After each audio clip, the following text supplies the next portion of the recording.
legendary werewolves of Ossory, a kingdom of early medieval Ireland, are the subject of numerous accounts in medieval Irish, English and Norse works. These werewolves were said to be the descendants of Leinic Félid, a legendary figure whose lineage gave rise to the kings of Ossory. Legends about these werewolves may have originated from the activities of warriors in ancient Ireland who are frequently compared to wolves. These warriors might have adopted lupine hairstyles or worn wolf skins while going wolfing. Or Wait. Freddy Fazbear. These warriors might have adopted the lupine hairstyles or worn wolf skins while going wolfing, in quotes, and carrying out raids. Wolves, though now extinct in Ireland, were once numerous. The Irish were plagued by them and leading them to breed a special type of dog. Can you guess what dog that is? A wolf? They bred a type of dog to kill wolves now. To hunt wolves. Yeah, so it's like Dexter. They use the Irish wolfhound. Dumbass, it was right there. To hunt them. As late as 1650, the town of Coleraine, like Coltrane from Gears of War, sorry, was said to have been attacked by a pack of hungry wolves. Wolves held a long-standing place in Irish culture, and throughout the medieval period, Irish literature associated warriors with wolves. These warriors were depicted as a combination of ferocity, frenzied behaviour, unpredictable and savage animal behaviour, sexual potency, and marital prowess. Martial prowess. I misspelled it. So yeah, we're talking about the Ossory werewolves. Yeah. So the Ossory werewolves are kind of. Some people think it's warriors who wore wolf skins, but other stories, I'm looking into it. It's more literal. It's literally they could change because of the oppression of other warrior clans and stuff like that. Yeah. They adapted the power and became wolves because of their lineage, which is kind of badass. They are werewolves. That's cool as fuck. I think werewolves don't. In common, these ones seem to be able to shift will and turn it on. Like we're going wolfing. Yeah. Like is literally the term that would be used a lot. I saw a film, The Northman, recently. They kind of did it, but that was more for, I think it's Norse, because a lot of our legend kind of does adapt to Norse stuff, which is odd, and we'll get into it. How it has. There's spread. also Wolfwalkers. It's an animated movie that has. Yeah, I have that here. Yeah, I still have to watch that. That actually is the same. It's a great movie. Wolves, though now extinct in Ireland, were once numerous. Bet you can't guess who caused why they're not here no more. Fucking bastards. Again, our English pals out there, your pals. Your government just wankers in the past. Y'all are chill. You've been done in by them too. In the Irish literary mind, wolves were particularly closely linked with the Fianna, warrior bands of landless young men who lived much of their lifetime in the wilderness and were believed to be in close proximity to supernatural forces. Warriors were often depicted as having canine attributes and shared a common motif of wild, dishevelled or naked appearance. They were frequently portrayed as wolves, hunting both animals and humans. It's possible that they wore wolf skins or they had lupine hairstyles as a part of a ritual transformation. These wolf warriors, Luchtan, literally translates to wolf skins, were said to go wolfing when they carried out raids. These associations may have given rise to the Irish legends of werewolves. So what predates this is the Ossory werewolves. So these people are the wolf skins. So they are said to be kind of trying to mimic the power of the Ossory werewolves. Yeah. So Ossory werewolves are very similar to that. They lived in the wild. They were warriors and they ended up shape-shifting so much that they became the animal itself. Shit. And they didn't change back.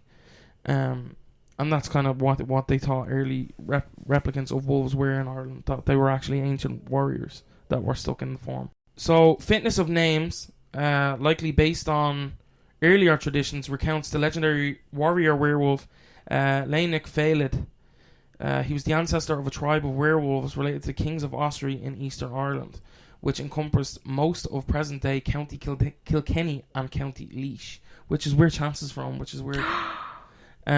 He's one of them and that couldn't come back. He is like a wolf, bro. He's quite he's like big. Huge. He's grey, and able to punch holes into walls. Yeah, he's like a teenager with a can of Monster. But yeah, County Kilkenny and County Laois before the Norman invasion of Ireland in the 12th century, according to Cor Amman. Leinic Fealed was known for his wolfing, transforming into wolf-like shapes. His offspring followed suit, killing herds in a wolf-like manner. This earned him the name Leinic Fealed, as he was the first to embrace his wolfish transformation. So before then, again, it was kind of like only in battle we would do it. And when it came to him, he embraced it fully. He was like, I am dog. Yeah. But yeah, medieval genealogies portrayed him as the brother of Frederick MacDua, the king of Ossory. He was the ancestor of subsequent kings who ruled until their downfall with the Normans. So this is where the kind of vengeance and kind of comes in, and the oppression. So they all kind of... The reason they're called the Werewolves of Ossory is because they're descendants of the kings of Ossory. Yeah. And it was the brother who he should have inherited the throne. But when the Normans came in, they kind of, ruined it and killed his family. So he was like, you know what? And that's, again, I go back to the Northmen. A lot of it is, that's the story in the Northmen. It was recent, the one with, one of the Skarsgård brothers. He was in Tarzan and stuff. It's a decent film. It's a bit weird. So the late 14th century book of Ballymote may refer to this tradition in a passage that speaks of the descendants of the wolf in Ossory possessing the ability to transform and devour people. Other accounts of Irish werewolves can be found in the 11th century poem. No, this is in not in Irish. It's in, I don't know what the fuck that is, Latin. The Mirabilis Hiberni on the Marvels of Ireland by Bishop Patrick of Dublin. The Middle Irish, the Inagative Erin on the Wonders of Ireland, and the 13th century poem De Hominibus qui se veruntun in lupus, men who changed themselves into wolves. Nennius of Bangor's Historia Bronium, History of Britons, presents an Irish version of the latter poem. These accounts describe men who can transform themselves into wolves, leaving their human bodies behind. Injuries sustained in wolf form are reflected on their human bodies, and the meat from their prey appears in their mouths. While in wolf form, their human bodies were vulnerable, and their friends and family were warned not to disturb them. These stories reflected folkloric beliefs that the souls would leave the body and travel, but they could not return to the body if it was disturbed. So a lot of people thought that wolves in their stray form were actually warriors whose bodies were disturbed. So it wasn't a case of their body physically transformed into wolf. It was the wolf came from them. It's like a projection. That's like wolf walkers. It's a projection of the creature, which I think is cool as fuck. Yeah. I'm sorry for the pronunciation of some of the Irish words. I'm doing our ancestors injustice here, but it was beaten out of us. The poem The Aeonted of Erin mentions that the werewolves lived in Ossory, but this detail is omitted in the 13th century Norse work Conung's Skulja, King's Mirror. So now we're going to Norway. Describes the werewolves as humans who were once cursed as divine punishment for wickedness. According to the account, it is said that when the holy Patricius, St. Patrick, preached Christianity in that land, one clan opposed him more stubbornly than any other. They sought to insult him in many ways, both to God and to the holy man. When he visited them to preach the faith and discuss their assemblies, they adopted a plan to howl at him like wolves. St. Patrick prayed for God to punish the clan, resulting in them suffering a fitting and severe yet remarkable punishment. It is said that all members of the clan were transformed into wolves for a period and roamed the woods, feeding on the same food as wolves. However, they were worse than wolves, because they possessed the intelligence of men, but were just as eager to devour men as other creatures. The werewolves were not permanently transformed. They either took the form of a wolf every 7th winter, or were transformed for a 7-year period, after which they never transformed again.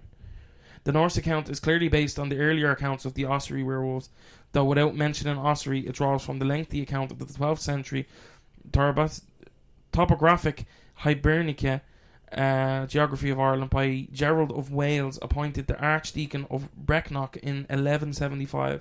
Gerald also worked as a historian and writer. He accompanied the future King John of England on an expedition in Ireland in 1185. Gerald's Topographia recounts the story of an unnamed priest who was travelling from Ulster to Meath when he encountered a wolf in the woods. To his astonishment, the wolf calms him and engages in a conversation about God. The priest begs the wolf not to harm him and urges him to explain. The wolf replies, "There are two of us, a man and a woman, natives of Ossory. Though the course of Natalis, a saint and abbot, we are compelled every 7 years to shed our human form and depart the dwellings of men. We assume the form of wolves, entirely abandoning humanity. At the end of this 7-year cycle, if we survive, 2 others are chosen to replace us, and we return to our homeland and our original human shape. Now my partner in this visitation lies dangerously ill, not inspired by divine charity to receive the consolations of your priestly office." The priest complied and performs the last rites over the sick female wolf. The male wolf then removes the wolf skin of the female, revealing an elderly woman beneath. This reassures the priest that he is not committing blasphemy. After the priest has given communion to the woman/she-wolf, the male wolf leads him out of the woods and delivers several prophecies about the future of Ireland and its English invaders. So the wolves kind of had premonitions and kind of warnings of what would come from future oppression. Subsequently, the priest was summoned to Synod Conved by the Bishop of Meath on Gerald's advice, which orders him to appear before the Pope. Gerald himself is unable to attend, but he receives news of the matter from the bishop's clerics. Gerald goes on to discuss the theological implications of a story, referring to the accounts of werewolves in Augustine of Hippo's 5th century work, The City of God. He reiterates Augustine's views on metamorphosis. We agree then with Augustine that either demons nor wicked men can neither create or change their natures, but those whom God has created can to outward appearance by his permission become transformed, so that they appear to be what they are not. The senses of men being deceived and laid asleep by the strange illusion, so that things are not seen as they really exist, but are strangely drawn by the power of those phantom or magical incantation to rest their eyes on unreal and fictitious forms. His account of the Ossory werewolves may also have had political undertones. His account of the Ossory werewolves may have also had political undertones as a metaphor for the Norman conquest of Ireland. Catherine E. Kharkov argues that the story implicitly portrays the Irish people themselves as being bestial in appearance, yet still redeemable through the Christian sacrament, as they were made in the image of God underneath it all. The old dying female werewolf can be interpreted as a personification of Ireland and a symbol of the passing of the old order from the native Irish church within its questionable practices to the English church. Ammon and the fitness of names recounted in the spoken histories of the Druids and the Bards, who remembered the lines of kings and spoke of a prince called Laenach Félid, whose brother Frederick was the king of Ossory or Ossory. His children and all the people of his tribe could come from that day forward, change themselves into wolfen form and raid the herds and homes of their enemies, going a-wolfing, as it was known, devouring cattle and people with equal lust. It is for this reason that the wolf shed became the banner of Ossory of old. And when an Osorian lived as a wolf, their human body lay still and cold at home as if though dead. They were then said to change into a wolf. Strict orders were given to friends not to touch or move the human body, for if it was moved to a place where the returning spirit could not find it, then the person was doomed to remain a wolf form for the rest of their life. She. An even older Irish legend recounts 3 werewolf women came forth from a cave once a year during the harvest feast to slaughter sheep and other livestock, and were finally lured to their doom by music. They were massacred so seriously. Lured to their doom by music and massacred. So seriously were these stories taken that they came to the attention of the Vatican and received the seal of Pope Urban III, perhaps the first ever tale of a werewolf recorded in Christendom. So, as far as Christianity goes, werewolfism originated in Ireland. Yeah. Not originated, but that's the original stories that they had heard was in Ireland. I'm sure it predates in other places, but this, Irish culture is kind of, it is very steep. I had never before, I'd known of the Ossory werewolves. I've never known the full kind of aspect of them, and it's really impressive. And how what's the word? How kind of how much is transcribed and how much is written about it, and how well documented it is, even in terms of like the Vatican got involved and priests, and Saint Patrick at one point was led to one of the stories. So for it was 1182, then a priest by the name of Geraldus Cambrensis, or Gerald of Wales, a royal clerk to the British king, was making his way to the north of Ulster and down in Meath. Was making his way from the north in Ulster down into Meath as he was exploring the country and writing it all down for his topography. He stopped for a rest in the night, and darkness wrapped itself around the world. The fire was burning down to its embers. He could hear a gruff, throaty voice echoing from the darkness, asking for him to walk into the forest. Well, he could not, and he was terrified out of his wits with it. But after he calmed down a bit, he convinced the speaker to step forward into the light, and seeing what would only emerge but a mighty wolf of yellow fang and grey fur. The wolf told Geraldus that he was a coarse son of the tribe of Ossory, who was damned, sent forth two of the number of 70 years. So this is the actual story that I'm reading. So earlier it was just kind of like an impasse on what it was. So the wolf told Geraldus what he was the incursed son of the tribe of Ossory. He'd been damned to send forth two of the number of 70 years in the form of a wolf by Saint Natalis of Kilkenny, son of Angus MacNatry, king of Munster 600 years before. As wolves, they would stay and live for 7 years until they returned home to be replaced by another couple. Well, when Geraldus heard this, he was greatly troubled, for having read the writings of Natalis, he knew him to be a strict and unbending man of God, who would brook no deviation from his own interpretation of God's law. And of course, being long dead, the curse would never be lifted. The wolf, who didn't give his name, told the priest that his wife had been wounded by hunters, and was in her death throes not far off. And since they were both Catholics, they'd like if he'd come and hear her last confession, and so he went. After some persuasion, to a nearby cave, he found a she-wolf, who spoke in turn and gave her confession, and received a viaticum, basically the last rites before passing away. And when she did, she turned back into an old woman, to the astonishment of Geraldus. Before he wrote this to the bishop and thence to the pope, Geraldus reflected on the words of St. Augustine, who spoke about shapeshifters. But yeah, in Irish culture, wolves have a prominent place, particularly in literature from the medieval period. Warriors were frequently associated with wolves, embodying their qualities like ferocity and unpredictability and marital prowess. I've said that earlier. It's because of how we were quite brawly. Yeah, is that the word? We were kind of bruisey with them. We would be very we fought with our hands a lot. Yeah.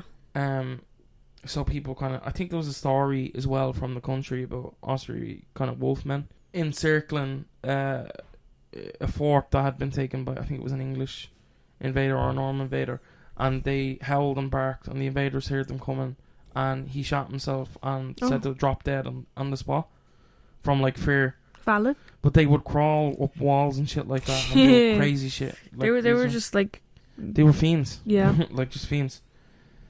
So many of the stories come from us being barbarians. Some of them take offense to it, and they're like, "Oh, Irish, you're describing it as bestial." But I think in it, it's more. Yeah, I think also with compared to wolves, because the wolves were killed off by invaders. Yeah. The Irish kind of felt kinship with that, because that was what we were feeling at that time. Yeah. The oppression, and we were dying off from famine and invaders. We had back-to-back invaders. Yeah. Vikings made a pact. But Normans, I feel like wolves shafted. and dogs were always put up on a pedestal. Like Cuchulainn, where he became the hound, and then that was his whole thing. Yeah, and it's always been a thing, metaphorically and physically. Yeah. We did wear the skins of wolves. And there's lots of wolf motif in a lot of art and at the time. Even our surname means hound. Yeah, our surname means hound, or is a little hound. Little hound. Cuchulainn is the hound, isn't it? It's something like that, yeah. It also, I think Cu also means soldier, so it's soldier. It's a double thing, double entendre for him. Yeah, so it's And in Ireland back then, we didn't really have use for surnames because we were so small. We'd just create a new name. We'd just be like, my name is. Yeah, I think that's why a lot of surnames are like for jobs. Yeah, jobs, and a lot of the higher names are son of someone important. So, my ma's surname, her name is from Magdalene or something like that, and he was the grandson of Brian Boru, and that's where man comes from. I don't know. And then the other side, that's where it's kind of like in Ireland. If you had O in front of your name, it was you were of. Mac. My dad's surname comes from the Stick. The Stick, yeah, Stick, the Hurley fella. Where the fuck are we, Hurley? Oh. I do. I love that little catchphrase. It's quite good. Yeah, Mel's a nepotism baby on TikTok. Yup, I said. But yeah, I just think it's cool. Irish culture, werewolves, badass. I think it's the most interesting version of werewolves because it's really cool. It's like you're a corpse. So like, because if somebody came and really found it, like, it's dead, but you're like, no. Like, it's just the wolf version. He's like, Scooby Doo. Even all the different like ones, like where it's like, they were just so wolf-like in battle that they became wolves, or they shifted like wolves and then they were fighting, or even the one where it was a course. Like that's really kind of cool story. It was a course by St. Patrick. Yeah, for like 7 years. That's a big number. 7 years. It's like and then whole you life. replace, so male and female of their clan every 7 years will become a werewolf, and then you swap over. And then it's crazy. Unless you died, and then it just it'd still swap over though, wouldn't it? Yeah, but it's crazy that a lot of them people would expect it to be pagan at the time, but they were Catholics, and that's what I think shows the shock of him, was because at the time we were described as bestial and stuff, and unholy and unclean. Yeah. And he comes to find these two creatures that are literally, in every sense, what he seems to be the mark of evil. Yeah. And whatever. And here's one that's just looking to be put to rest peacefully, and treated like a human. And I think that reflects on our culture as well. We just want to be treated as a culture instead of a shell of a culture. Yeah. Or so we just want to be respected we just want to be respected on a level of, like, I think even Irish language isn't looked at. No, not really. It really, media gets translated into Irish. Even in Ireland, we only have one channel that translates into Irish. Yeah, and it's hard to find like media in the Irish language. Irish dubbed or Irish, yeah. Other than like, I know there were South Park episodes. They did do that originally for was it TG Carr? Yeah. But I don't know if that's still like available if you can find them. Yeah, but what I'm saying, like, it is. Or even SpongeBob. I remember they were on TG Carr. Yeah. SpongeBob. Yeah, I like the Ossory Werewolves. I think this is one of my favourite. I do believe in it. It's really cool. In any sense of it, I believe in it. I believe because in its barest form, it's people who wore wolf skins. In its most extreme forms, it was people who were impressed, who became barbarians and vicious. What's your thoughts on it? Like, I think it's really epic, and I think it's really cool. It would be a cool film. I know there's already there's stuff already like it would be. You keep making more. There's a TV show as well we were looking at as well. That's based on it. It's on Netflix. That's based on it. Oh yeah. The animated one. There's also Wolf Blood. That's not the same thing. That's not the same thing. I can't remember what Wolf Blood was about. Wolf I just Blood remember is the amazing theme song. It was a great show. Yeah, that was a good show on CBBC, but it wasn't. It's not there. I think that's like in England. It's very similar though. No, they could have gotten inspiration. Yeah, I think they did. I think they did the whole Irish thing. Because even the song, like, it sounds like an Irish song. Like, they definitely were taking inspiration. Yeah.